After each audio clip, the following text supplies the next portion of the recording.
What were you like in the gym, Paddy?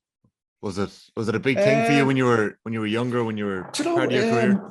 It is, yeah. I think the younger guys are always mad into the gym because it's a big step up when you're coming from minor under 21 or the under 17s and under 20s. Now going into adult football, it's a huge change for people, particularly at the intercounty level. So, like I remember when I first came into the Dublin panel, Mccarthy was still the coach, and at that particular time, the northern teams were the top teams. So Armagh were that really strong Armagh team that won the All-Ireland. Tyrone were the dominant team, and they were really big and physical.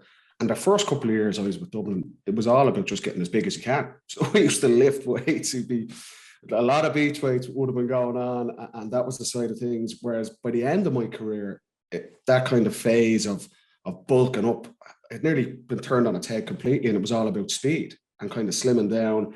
The speed that Dublin played at, playing in Croke Park, you know, I'd say less than half the weights by the time I was finishing my career than when I started out. So it's funny how, and Andy will know this obviously from working in the industry, there seems to be these cycles of sessions. A new coach comes in or a new team is starting to be successful, and then you start trying to imitate that. But I always remember that starting out with Dublin, that Tyrone and Armagh they were bullying teams, you know, and that was the big thing for us. It was doing so much weight 2 or 3 times a week, whereas by the end, you know, Brian Cullen is a brilliant coach with us, does our strength and conditioning, and he would have came in and it would have been a lot more around movement and about speed, plyometrics and stuff like that. So the change in that 10-year period was huge. But no, I was mad into it, I have to say. I would have done a lot of it when I was younger, but by the time myself and Andy were wrapping up, it was more about just trying to avoid being injured. So he definitely wouldn't have been benching the most on the team. It was just about getting the body right and things like that as well. And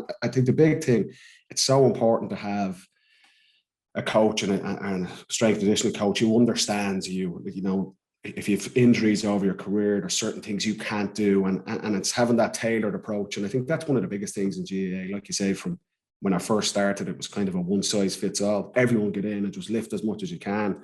Whereas the advancement in it in the last 10 years has been huge. And I'm definitely sure Andy be able to touch on it more from his own background. But no, I was reasonable enough in the gym now, I have to say, yeah. Yeah, it's very similar. I think our age kind of like Armagh took it to a new level where like they were huge. You had the two McNultys, you had McGeaney, you had McEntee, you know, all big, strong. Jeremy Marsden inside, you know, just Ronan Clark inside in that team in 2002, and they were just massive men all through. And what they used to do, Tommy, they used to kick the ball a lot, so they didn't have to cover as much grass as just say Tyrone in 2003 or the way Dublin have brought it on since. But I remember seeing a huge difference from 2002, 2003, and then we played Kerry in 2004 in the All-Ireland final. And even if you look at the images from that game, you've like the guys that were Darragh Kinnaid, these guys who were filling the jerseys at the time. There was no tight jersey, and the Mayo boys, the jerseys were just hanging off us. Like we were, you know, we were more nearly cross-country runners than we were at the time what you needed to be to Gaelic football, and that evolution went through. And I think now it's coming back down. So we kind of follow, I think Gaelic football follows a lot of, if you're taking the backs in rugby, that sort of area. Remember O'Driscoll got huge and then he started cutting and he came down. He probably took a stone off himself. So it's probably came that way, that evolution the same. But me personally, as a club, we were very lucky. We had a very, I suppose, Barry Solon, Andrew Hanley. So Andrew Hanley is a coach. He's in Florida, but he'd have coaches like coach lots of high-level tennis players who play in the French Open, Wimbledon. Barry Solon is obviously in Arsenal. James Mitchell were there, who all did strength and conditioning at his young age. It was kind of pushed into us. But I'm very similar to Paddy. Way overdone it early on. Pulled back a tiny bit. Probably took about 4 kilos off myself, made myself lighter. And really? Then near the end of the career, then weights was there to keep me healthy. And that's all I was there to do. Yeah, that's the big thing. Yeah, to keep me healthy and lift what you could lift, and do it to a way where my right leg was lifting the same as my left leg, no back squatting, none of this. So it just changed completely. But I remember in about 08, I came down, I was in Jordanstown, 07, 08, I come down, and obviously Barry Solon was kind of ahead of the curve. He was in with Joe international teams at that stage, but I had mini bands and I had a Wavin pipe for a foam roller, and all the boys were looking at me. If I actually, do you know the way everyone now does mini bands and foam rollers? I just had my head on and I said, right, I'm going to do these. You started that whole thing. Well, I didn't. Andy, But no. Solon Solon had given it to me from his time in Athletes Performance in America, you know. I came home into the changing room and I was doing these band walks, you know, like the duck walks that we all do now. I should the boys, Trevor Mortimer was looking at me and said, "Will you get out of here?" It was the biggest. It was crazy. But you know what, Andy, what year was that? What year was that? Not 7, not 8 time. We played, just this a small line though. We played in 2016. So my club, we won a junior championship in 2017, but we hadn't won a junior championship in say 30 years before that. So we were always kind of in and around there. But every year, as I said to you, in November, there'd be the conversation, can we do it next year? Yes, we can, but we wouldn't. So in 2016, we got promoted to Division 2 football. So we'd always been Division 4, Division 5, but we got our way up. So we were playing senior clubs in league football, which made a massive difference.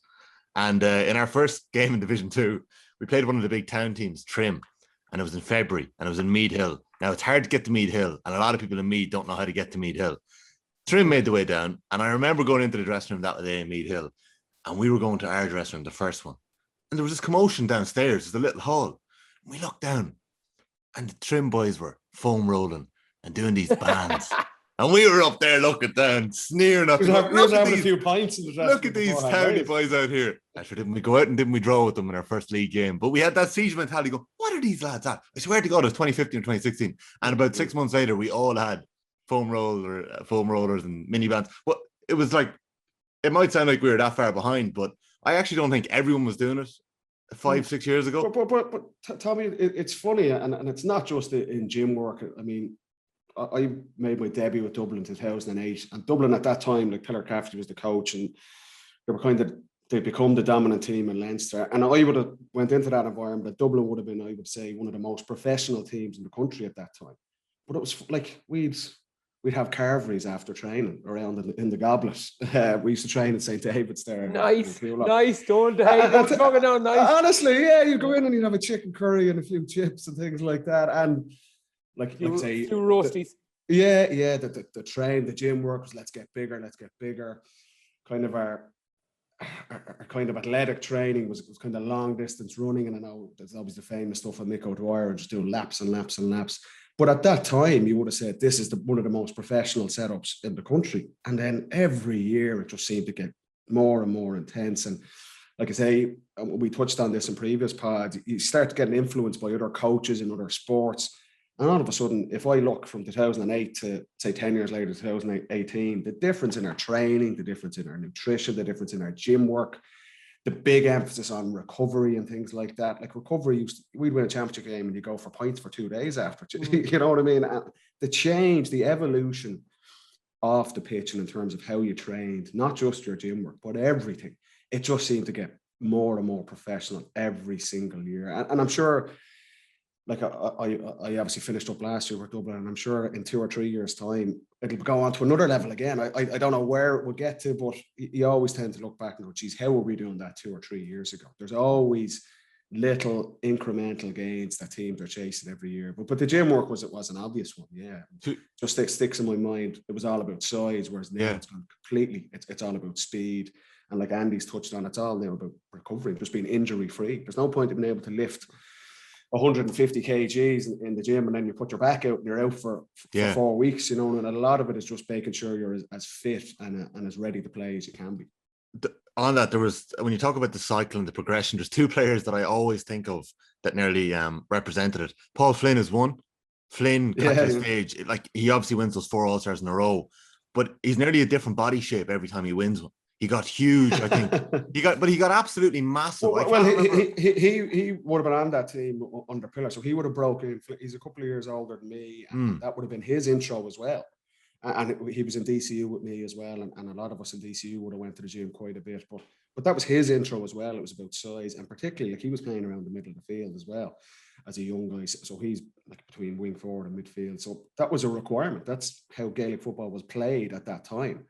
And you're right, he's nearly a poster boy for that, the change. You could see it in his body shape and how he adapted his game. Whereas all of a sudden, instead of being bulky, by the time he was at his absolute peak, probably 2014, 2015, he was then covering 12K a match. And you can't have that bulk and try and do that, you know. So as the game changed, Paul Flynn, you're right. He's nearly a perfect timeline of that, of kind of trimming down and becoming more aerobic and more athletic. And you'll see it in the games this weekend. You know, the successful teams, Dublin, Donegal, it's all about your aerobic. How can you get up and down the pitch as often as you can for 75, 80 minutes, you know? Which is like the second person I always thought it was James Mccarthy, because when you look at James Mccarthy in 2011, he's so skinny. He's so tiny. And now, but maybe it's just because he went from being a boy to a man, but he's just a monster now. And he's actually, in terms of aerobic capacity, he's probably the standard setter. You can say Fountain as well, but in terms of being able to get up and down the field, Mayo, obviously, Andy, I don't know whether they recognize that, but they developed a lot of lads in around the middle third who can compete aerobically. How do you figure these things out, that the game is changing and we need to have lads like this rather than bigger lads? Our evolution, I suppose, as a team there's no secret about it, really. James comes in 2011. We go and we compete well against Cork. Ed Coughlin was a huge addition to our squad in terms of S&C, but in terms of energy and the time he used to give you. We used to have an S&C coach who used to come in and maybe test you once a month. So you were more obsessed about how I need to impress this fella, how many chin-ups I need to do, than how many points I need to kick. You know, so you were nearly doing more chin-ups than you were doing kicking. You know, it was silly stuff. But Ed comes in, he gives you time, he allows you to talk, he goes through you with an individual plan and moves on. But then huge in 2012, we got Cian O'Neill in. And Cian, now formerly of Kildare, I suppose, won his All-Irelands with Tip and Kerry, and now is with Cork. He was a huge influence on the whole group in terms of just the general professionalism he brought to it. Like everything was monitored, data, what you need to do, how you need to get there. And then it just built from there. So once he came in, then everything else came in. Kieran Shannon came in. Donny Buckley followed Cian when Cian went to Kerry, controversially. We won't mention that, Cian. When he went to Kerry, Donny came in, brought another Joe. So it was always getting more professional as it went along. But once you broke the seal on the low levels, then it came through. But you mentioned James Mccarthy there.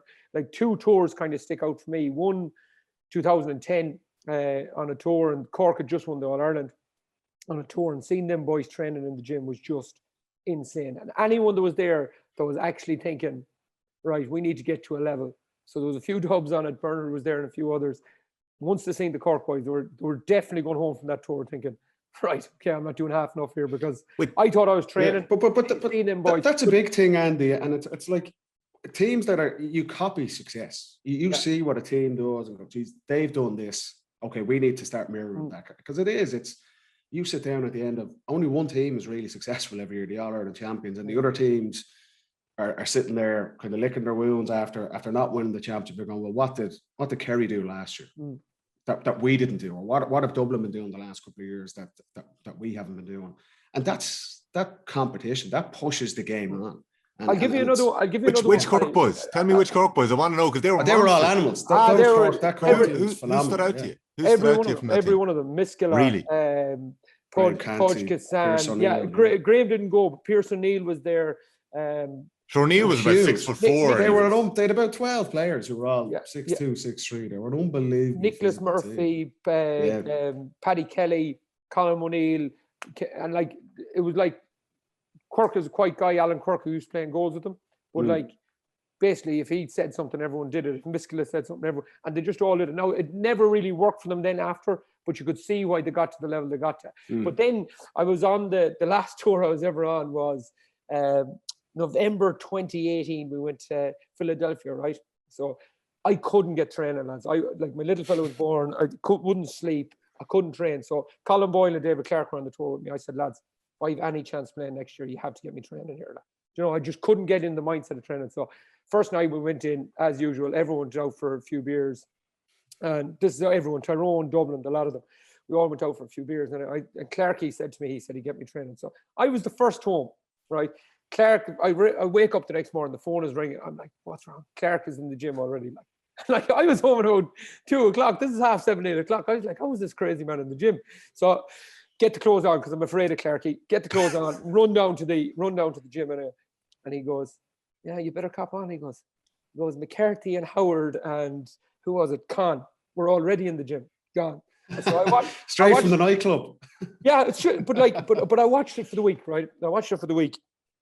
As I watched Cork in 2010. So there's all, as Paddy says, success leaves clues. And just watched it. McCarthy's knee, like he had a knee operation. Like there was, like he was physically shouldn't have been in the gym, if I'm being honest. I think his knee might have been a small bit infected.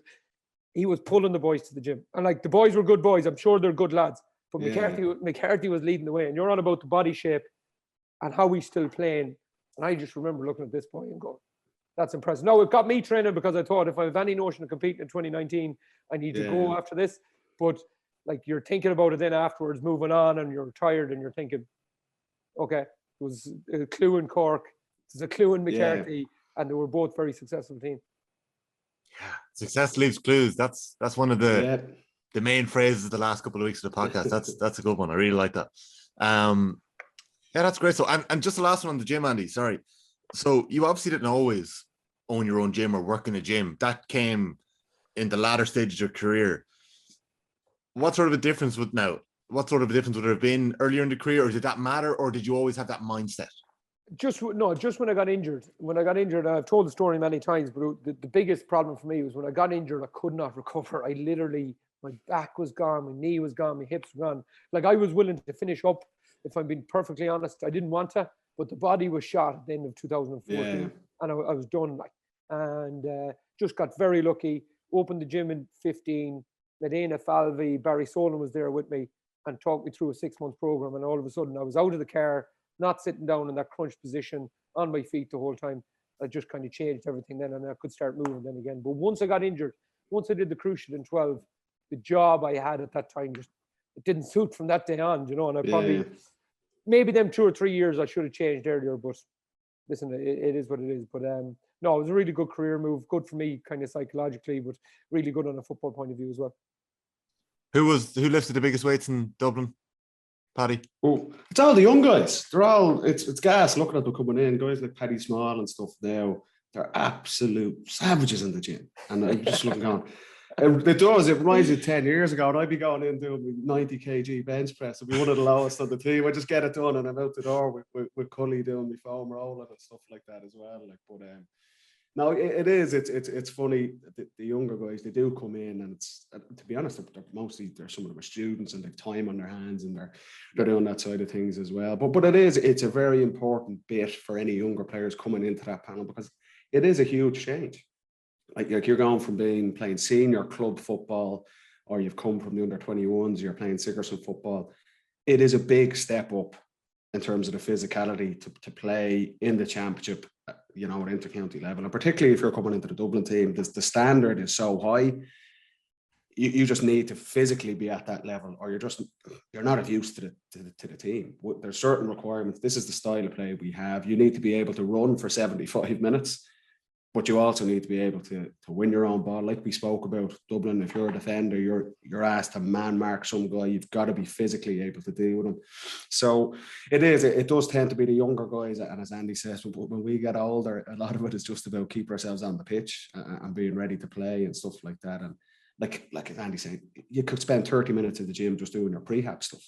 You know, that was most important to me at the end of my career in terms of keeping my back and my hips. I'd had a lot of trouble with that side of things. So whereas the other guys are going in doing their 10 sets of bench press, so I was there foam rolling away. But that's what I needed at that particular time in my career. And I'm sure it will just keep getting more and more professional, be more insight, like we touched on last week, influence from other sports, and their teams going, geez, how did we not think of this before? But that seems to be the mentality and the attitude. And it's great to see, because we say the game is getting faster. The quality of play is getting higher and higher every single year. So it's a huge role. And like I say, from when I started my career to where I finished, the advancement in it has been phenomenal, really. And who used to eat the weights in Mayo? I kind of mentioned him there. David Clark was always a good guy. But the goalie, jeez, he doesn't need to do anything. Yeah, Paddy Durkin in the later years was just an animal. But then guys outside, you know, the likes of David Drake and them guys who just, I have to mention him, he works for me. So Yeah, we're offering. Hey, if anyone wants to know, we're offering good deals in the gym too. If I can't believe this. You've just given out. He's 25 minutes plugging his gym. Yeah, plugging the gym. Jesus Christ. Are we going to talk about football this week? We come back to pension plans next week. Yeah, pensions and investments next week. I'll give you a team. Yeah, no, but them guys are good. But we were like, they were always. I don't think there's any ever problem with boys lifting weights on a team. What I always want to see is the guys who are out kicking before training and all that sort of stuff. They're the guys that you really want. I think the huge way Dublin have used their finances, and it's publicised all around the place more than anything, is when the guys come into the squad, they're ready. They're ready to, they're ready to play. Like, and it's taken other counties maybe 3 to 4 years, unless you're a really genius footballer, to make the team. But it always struck me playing freshers football in DCU, and I played a very small amount of it. But John Small was our freshers captain for the championship, and we did not see John Small in 2012 for the first, say, January to start of February, because he was in with Dublin. He was in doing. They were molding him for the senior team, and I don't think he made his debut for another maybe 18 months. But we knew that he was doing stuff with the Dubs. Probably later than that, but he was doing. But we would always touch that at Tommy, and we say this now, and for any guys coming in, you don't arrive to the Dublin training to get fit. You arrive, you should be fit. You should have trained on your own. You're not coming, particularly, and you'll see it with teams in this season where it's a lot shorter. You need to have yourself ready, because the time you have on the pitch is working on tactics, it's working on your skills. Like Andy's saying, we would spend so much time in terms of our on-field training around skills and the fundamentals, your catching, your kicking, your weak foot, all that side of things.